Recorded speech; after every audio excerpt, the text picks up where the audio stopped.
Hello everyone. आज मैं आपको एसएससी स्टेनो की इंग्लिश स्ट्रेटजी शेयर करने वाला हूं। तो आइए शुरू करते हैं। सबसे पहले आज हम बात करेंगे सिलेबस क्या रहता है, स्ट्रेटजी क्या होनी चाहिए, इसके लिए कौन कौन सी आपको बुक्स पढ़नी होती हैं और कौन कौन से टीचर्स से आप पढ़ सकते हैं। तो सबसे पहले साथियों सिलेबस पे एक नज़र डाल लेते हैं कि इसमें एरर्स कितने नंबर के पूछे जाएंगे, improvement, fillers, PQRS, vocab, passage, cloze test, voice, narration and spelling errors 20 बार इंक्लूड हुआ है। तो सबसे पहले बात करेंगे साथियों एरर की। तो 10 नंबर के आपसे पूछे जाएंगे एरर्स। इम्प्रूवमेंट भी 10 नंबर के पूछे जाते हैं आपके एग्जाम में। फिलर्स साथियों 5 नंबर के, PQRS 5 नंबर के, वोकैब 15 नंबर की पूछी जाएगी, जिसमें से 5 नंबर के सिनोनियम्स, 5 नंबर के एंटोनियम्स और 5 नंबर के साथियों ईडियम्स आपसे पूछे जाएंगे। तो याद रखिएगा। वहीं बात करेंगे साथियों पैसेज की। तो पैसेज आपका साथियों 15 नंबर का पूछा जाएगा। क्लोज टेस्ट साथियों 20 नंबर का, वॉइस 10 नंबर के, 10 नंबर का नरेशन आपसे पूछा जाएगा। स्पेलिंग एरर से 2 या 3 क्वेश्चन आपके पूछे जा सकते हैं। ये साथियों जो आपको मैंने बताया है टॉपिक वाइज, ये कम ज़्यादा हो सकते हैं 1-2, मगर आता ही इतना ही है, इसी वेटेज में आपका आएगा। अब बात करेंगे सबसे महत्वपूर्ण टॉपिक की साथियों, हमें स्ट्रेटजी क्या रहनी चाहिए, क्या रणनीति रहना चाहिए ताकि आपका स्कोर अच्छा है। तो देखो, इंग्लिश को आपको 3 भागों में डिवाइड करके पढ़ना है। पहला साथियों आपको ग्रामर पढ़ना है। ग्रामर में साथियों आपको पहले बेसिक पढ़ लेना है। ग्रामर में ये 4 टॉपिक आपको अच्छे से याद होना चाहिए। पहला साथियों आपको वर्ब अच्छे से याद होना चाहिए। अगर कहीं से भी वर्ब पूछ लिया जाए तो आपको याद होना चाहिए वर्ब। दूसरा साथियों सब्जेक्ट वर्ब एग्रीमेंट आपको अच्छे से पढ़ा होना चाहिए। तीसरा प्रोनाउन और चौथा नाउन। अधिकतर एरर यहाँ से ही बनते हैं। तो ये 4 टॉपिक पर आपकी मजबूती होनी चाहिए। ग्रामर जब आप कंप्लीट कर लेंगे अच्छे से, उसके बाद वोकैब पर बात कर लेते हैं। तो वोकैब आपको पता है 15 नंबर का पूछा जाएगा, जिसमें 5 नंबर का सिनोनियम है, 5 नंबर का साथियों एंटीनियम्स है और ईडियम्स है 5 नंबर का। अब आपको ये पढ़ना कहाँ से है, वोकैब का सेक्शन। तो 5 साल का जितना भी एग्जाम हुआ है उस सभी का आपको PYQ वोकैब रटा होना चाहिए। अगर आप 5 साल का वोकैब पढ़ लेंगे तो 80% आपका वोकैब तैयार हो जाएगा एग्जाम के पॉइंट ऑफ व्यू से। अब बचा है 20%। 20% कहाँ से करना है, तो जब मैं आगे आपको बताऊंगा कि आपको रीडिंग करना है तो आपका ये 20% वाला जो पार्ट है साथियों वो रीडिंग से कवर हो जाएगा। 80 to 85 आपका 5 साल के अगर PYQ आप अच्छे से कर लेंगे सभी एग्जाम के, ना सिर्फ स्टेनो के बल्कि आपको CGL से उठाना है। CGL, CHSL, MTS, स्टेनो सभी के आपको 5 साल के वोकैब अच्छे से रट लेना है। और बचेगा 20%, वो आप जो रीडिंग करेंगे, क्योंकि आपको रीडिंग भी करना है। अगर आपको कॉम्प्रिहेंशन करना है तो रीडिंग भी आपको करना ही पड़ेगा। कोई भी शॉर्टकट नहीं होता सफलता का। तो आपको कॉम्प्रिहेंशन के लिए साथियों रीडिंग भी करना है। कॉम्प्रिहेंशन में मैं आपको बता दिया कि इसमें आपको पैसेज पूछा जाएगा, इस पर आपको क्लोज टेस्ट पूछा जाएगा साथियों, और आपका PQRS भी इससे पूछे जाएंगे। तो देखो पैसेज आप कर लेंगे, क्लोज टेस्ट कर लेंगे, PQRS कर लेंगे, ये सारा कॉम्प्रिहेंशन में आएगा। ये ऐसा पार्ट है कॉम्प्रिहेंशन इंग्लिश का जो आपका 1-2 दिन में सही नहीं होता, ये टाइम लेता है। जितना आप प्रैक्टिस करोगे कॉम्प्रिहेंशन की, तो डेली आप ऐसे मान के चलो जब आपका ग्रामर कंप्लीट हो जाए और वोकैब का आप 50% पार्ट कवर कर पाओ तो कॉम्प्रिहेंशन लगाना शुरू करो धीरे धीरे। जैसे एक पैसेज करके देखा, एक पैसेज कर लो, 2 क्लोज टेस्ट करके, छोटे छोटे होते हैं 5 नंबर के, तो 2 आप क्लोज टेस्ट कर लो, 5 PQRS करो डेली। अगर शुरू में आपका 10 में से अगर 1 भी नंबर आ रहा है तो रुकना नहीं है, डेली आपने करना है। आप देखेंगे 2 से 3 महीना आप जब कॉम्प्रिहेंशन का पैसेज या क्लोज टेस्ट करेंगे आपके नंबर बढ़ेंगे। शॉर्टकट कोई नहीं है कॉम्प्रिहेंशन का कि मैं आपको कोई ट्रिक बताऊं, ट्रिक कुछ नहीं होगा। बस क्लोज टेस्ट में आप जानते हैं कुछ आपको क्लोज टेस्ट साथियों, कुछ क्वेश्चन आपको वोकैब बेस मिलेंगे, कुछ PQRS, कुछ प्रीपोजिशन बेस मिलेंगे, कुछ ग्रामर बेस मिलेंगे। तो आपको प्रीपोजिशंस भी अच्छे से याद करनी है, फ्रेजल वर्ब याद करनी है और वोकैब भी करना है। कॉम्प्रिहेंशन मैं पहले बोल रहा हूँ कि ट्रिक नहीं होता इसका, जितना प्रैक्टिस करोगे कॉम्प्रिहेंशन उतना ही अच्छा होने वाला है। बहुत सारे बच्चे हिंदी मीडियम वालों को सबसे बड़ी प्रॉब्लम यही होती है, वो ग्रामर तो रट लेंगे, वोकैब भी रट लेंगे, मगर कॉम्प्रिहेंशन में आके वो फंस जाएंगे। तो डरना नहीं है हिंदी मीडियम वालों, मैं भी हिंदी मीडियम से था। तो कॉम्प्रिहेंशन ना मैं आपको बताया कि प्रैक्टिस करना है। देखिए रीडिंग, जब आप किसी सेंटेंस का अर्थ ही नहीं निकाल पाएंगे तो क्या एरर करेंगे, क्या इम्प्रूवमेंट करेंगे और क्या ही आप कॉम्प्रिहेंशन वाला पार्ट करेंगे।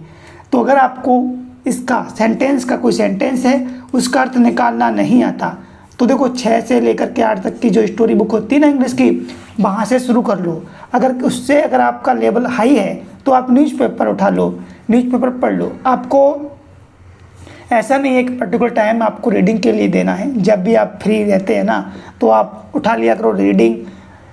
कोई भी टॉपिक पे थोड़ा पढ़ लिया ताकि आपको अंडरस्टैंडिंग समझ में आ जाए। जो आपने ग्रामर किया है वो सारा चीज़ यहाँ पे रिवीजन हो जाएगा, जो आप वोकैब याद किए हैं वो रीडिंग में सारा कवर हो जाएगा। तो इतना मैं आपको बताया कि स्ट्रेटजी आपको कैसे करना है। अब दूसरा हम बात कर रहे थे कि आपको मैं बुक्स भी बता देता हूँ कि आपको वोकैब कहाँ से करना है। वोकैब के लिए भी बता देता हूँ, आपको रूल्स के लिए भी बता देता हूँ, दोनों का मैं आपको बुक बता देता हूँ। अगर देखिए वोकैब के लिए कोई भी आपके पास PYQ बुक है, चाहे वो ब्लैक बुक बहुत फेमस होती है, वो ब्लैक बुक हो या किसी भी टीचर की है, तो आप उससे पढ़ लीजिए। ये नहीं है कि आपको ब्लैक बुक ही लेनी है, मैंने आपको बता दिया। अगर आपके पास किरण की बुक है, किरण से पढ़ो। आपके पास रानी मैम की बुक है, रानी मैम से पढ़ो।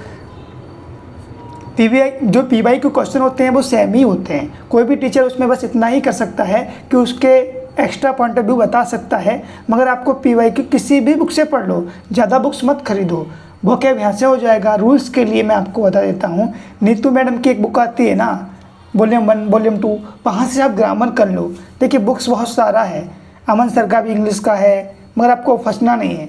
तो अमन सर का है, रानी मैम का है, बहुत सारे हैं, तो वहाँ से आप किसी भी एक टीचर का बुक ले लो। ग्रामर का बुक ना लें तो ही बेहतर होगा। मैं आपके लिए टीचर बता देता हूँ कि आपको कहाँ से प्रैक्टिस करना है, यूट्यूब से, और ये बिल्कुल फ्री आने वाला है। तो रानी मैडम को आप जानते होंगे, मुझे लगता है सभी। तो रानी मैम ने टॉपिक वाइज बहुत सारा प्रैक्टिस कराया है, वोकैब भी कराया है, उन्होंने A to Z वोकैब भी कराया है, इडियम्स भी कराए हैं। तो अगर आप चाहें, अगर आपको अच्छा लगता है उनका पढ़ाया, तो रानी मैम से पढ़ सकते हैं। ये कोई प्रमोशन वीडियो नहीं है, रानी मैम भी अच्छा पढ़ाती हैं, अमन सर भी प्रैक्टिस कराते हैं इंग्लिश की, आप चाहें तो वहाँ से पढ़ सकते हैं। मगर जो रानी मैम है वो कंटेंट ज़्यादा देती हैं यूट्यूब पे, मैं इसलिए रानी मैम को बोल रहा हूँ कि एक बार जाकर आप देख लेना। अगर आपको अच्छा लगे तो वहाँ से प्रैक्टिस कर लेना। मगर देखो 3 चीज़ें मैं आपसे कहूँगा, स्ट्रेटजी किसी की भी फॉलो करो। एक तो बुक्स ज़्यादा मत पढ़ो, एक बुक उठा लो, उसको पूरा पढ़ लो। पूरा पढ़ना है जब तक एंड ना हो जाए, और बार बार उसी को पढ़ते रहो। ऐसा नहीं है आज मैं आपको ब्लैक बुक बता दिया तो आज आपने ब्लैक बुक उठाया और उसको रट रहे हो, कल का कोई दूसरा स्टेनो आएगा वो आपको कोई दूसरा बुक बता दिया, आप उसको रट रहे। तो एक बुक उठा लो, किसी पर विश्वास कर लो, एक बुक उठा के पढ़ लो। दूसरा है जो गलती बहुत सारे लोग करते हैं, टीचर का, एक टीचर से पढ़ लो, चाहे कोई भी दुनिया का किसी भी टीचर से पढ़ लो, एक टीचर से पढ़ लो, आपको पढ़ाएगा वही नाउन प्रोनाउन एडजेक्टिव। हाँ, हो सकता है कि उसके पढ़ाने का तरीका आपको समझ में आए, तो हाँ किसी भी से पढ़ लो, मगर जल्दी जल्दी बदलना मत टीचर। तीसरा है, बहुत महत्वपूर्ण बात मैं ये कहना चाहूँगा कि अगर आप कितना भी पढ़ लो, कितना भी आप प्रैक्टिस कर लो, जब तक आप मॉक टेस्ट नहीं दोगे ना तब तक काम नहीं चलेगा। ये मॉक टेस्ट एक क्या है ना, संजीवनी बूटी की तरह काम करता है एग्ज़ाम के लेकर के, क्योंकि ये जो आपका डर होता है एग्ज़ाम को लेकर के वो निकालता है मॉक टेस्ट। तो जब ये हो जाए ना तो आप बोलोगे आप पूरा मॉक टेस्ट तो नहीं देना ना आपको, नहीं। देखो जब ये सारे चीज़ आप कर लो, ग्रामर कर लो, वोकैब कर लो और कॉम्प्रिहेंशन कर लो, 50% भी अगर आपका पूरा हो जाए तो देखो सेक्शन वाइज टेस्ट रहता है ना इंग्लिश का, जैसे MTS का उठा लिया, एक पेपर आपने उसको सॉल्व करो और देखो आपसे कितना बन रहा है। और जो क्वेश्चन गलत हो रहे हैं ना उसको एक नोटबुक ले लो और उसमें लिख दो कि मैं आज ये मॉक टेस्ट दिया MTS का, CHSL का, स्टेनोग्राफर का, CGL का, और उसमें से मेरा ये क्वेश्चन गलत हुआ, और वो कौन सा टॉपिक का क्वेश्चन था, उस टॉपिक को जैसे मान के चलो आपका वर्ब का टॉपिक से क्वेश्चन गलत हुआ, तो आप वहाँ नोट डाउन करो मुझे वर्ब का ये वाला टॉपिक मुझे रिवीजन करना है।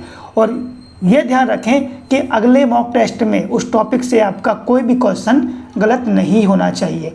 इसी तरह से आप पूरा रिवीजन कर लेंगे, क्योंकि इतना बड़ा इंग्लिश है तो एक साथ तो आपको रिवीजन नहीं हो पाएगा। तो बस ऐसा है 25 क्वेश्चन लगाएंगे आप मॉक टेस्ट में, तो उन 25 क्वेश्चन से आपका पूरा इंग्लिश का रिवीजन हो जाएगा। और साथियों जो भी क्वेश्चन आपके गलत जा रहे हैं, मॉक टेस्ट का जब तक एनालाइज नहीं करेंगे तब तक आपका स्कोर नहीं बढ़ेगा, ये भी सुन लीजिए। तो 3 बातें मेरी सुनना कि एक तो आप ज़्यादा बुक मत बदलना, स्ट्रेटजी किसी की भी फॉलो कर लो, टीचर मत बदलना, एक टीचर से ही पढ़ना, तीसरा आप मॉक टेस्ट ज़रूर देना। देखो मॉक टेस्ट दोगे, गलतियां करोगे, गलतियां सुधारने का मौका मिलेगा, मगर जो लोग यहाँ तैयारी कितना भी कर लें सीधा वहाँ एग्ज़ाम देंगे, मैं लिख के दे रहा हूँ नहीं होगा सिलेक्शन।